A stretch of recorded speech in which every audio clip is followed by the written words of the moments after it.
Welcome to Storytime. Terra lands in Olympus Coliseum and finds Hercules being overwhelmed by Inversed. Terra helps him out, and Hercules tells him about the games. Terra decides to enter to test his strength. Meanwhile, Hades, god of the underworld, is looking for a warrior to help him overthrow his brother Zeus. He sees Terra full of angst and darkness, and realizes he's perfect. He introduces himself to Terra and tells him that he shouldn't be trying to resist the darkness. He's wasting a huge source of power, and if he tries to fight it, it'll eventually overtake him. Instead, he should try to conquer it, and Hades says he sees immense potential in Terra, and he'll help him get stronger if he enters the games. Of course, Hades is twisting words here. He wants Terra to succumb to his darkness so Hades can use him as a pawn, which is essentially par for the course for people who meet Terra by now. He may be a dummy, but at least he's popular. Terra agrees to fight in the games, Hades promising to save him if the darkness takes control. However, to Hades' dismay, Terra gets through the first round using only his own strength. Hades decides he needs a second plan, which is when he notices Zack, who he decides to use to give Terra a push. In the next match, Terra beats the pants off Zack, but Hades envelops him with darkness. Zack begs Terra to free him from Hades' control, so Terra happily kicks his butt again. The crowd goes wild, and Hades slips out. Zack thanks Terra and calls him a hero. Terra denies it, but Zack claims that the crowd gets to decide, and that one day he's gonna fight Terra again, and this time he's gonna win fairly. As he travels to his next world, Terra sees tons of Unversed in the lanes between. After dispatching them, he gets sucked into a massive spaceship. He's put into a prison cell, where he's observed by the Grand Councilwoman of the United Galactic Federation and Captain Gantu. Unversed start running amok on the ship, so Terra uses his Keyblade to unlock his cell and deal with them. Afterwards, a scientist named Dr. Jumba asks Terra to unlock his cell. He claims he's been wrongly imprisoned for creating a destructive monster named Experiment 626. It's super smart and resistant to pretty dang near anything.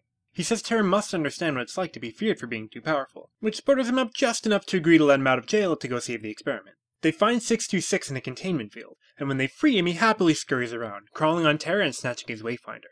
Terra tries to explain to him that it was a gift from a friend, but Dr. Jumba assures him that 626 can't understand friendship. It drops the Wayfinder before rushing off, and Terra is surprised at how much he cared that it was stolen. He realizes he misses his friends more than he thought. He suggests that 626 may understand friendship after all, sending the doctor into a fit of laughter. He kindly decides to demonstrate that his experiments are killing machines by sinking one of them on Terra. Terra manages to beat it, somehow not really bothered at all by the fact that the doctor just tried to kill him. 626 comes back and Terra talks to him, trying to explain what friendship is. Dr. Jumba decides that 626 is defective and has to get rid of him, but before Terra can follow after them in alert sounds, getting put back in jail would be fairly counterproductive at this point, so Terra opens a portal and jets off. Meanwhile, Aqua's made it to the Olympus Coliseum, and she meets Hercules and Phil as they take on some Unversed. Hercules wishes he was stronger so he would be a hero, and Aqua reminds him that strength isn't all it takes. Herc disagrees, saying that Terra is strong and he's a hero. Phil hits on Aqua, trying to get her to go sadder and never come back, but she's not interested for some reason. He says that ever since Terra competed in the games, everyone's been going crazy over him, and he suggests that if Aqua enters the games, he might come back to defend his title. Aqua easily gets to the finals, where she's facing Zack, who has now managed to make it 3 times in a row. Zack explains how Terra saved him from being consumed by darkness, which impresses Aqua. She of course defeats Zack, who is really having a bad day at these games. Hades shows up and tells Aqua he's surprised to see that she's made it all the way through, because underestimating Aqua is always a good decision. Aqua scolds him for being a jerk, and he lets slip that Terra wanted Hades to help him use his dark powers, also offering Aqua a job, which she of course refuses. He says her next match will be against him. Unfortunately, Hades don't play fair, and he summons an Ice Colossus. Aqua breaks the ice. Proving that her master title is no joke, and Hades retreats. Zack asks Aqua out on a date, and she's too nice to tell him to buzz off, so he swears to become a hero so he'll be good enough for her. Having spurned the advances of everyone at the Coliseum, Aqua's job is done and she moves on.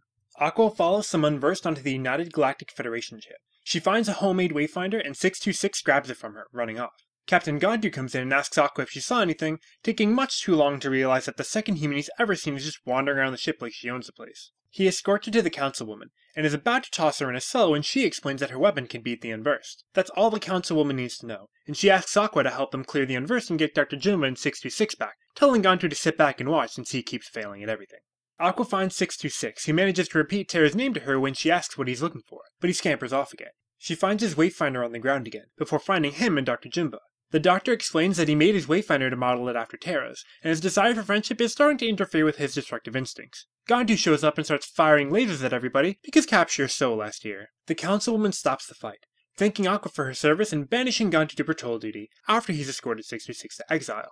Aqua asks her to reconsider now that he's shown a capacity for friendship, and she agrees to shorten his sentence if he behaves. She tells 626 that she likes his Wayfinder, and that he's a part of her circle of friends with Terra and Ventus now. Aqua leaves the ship and moves on.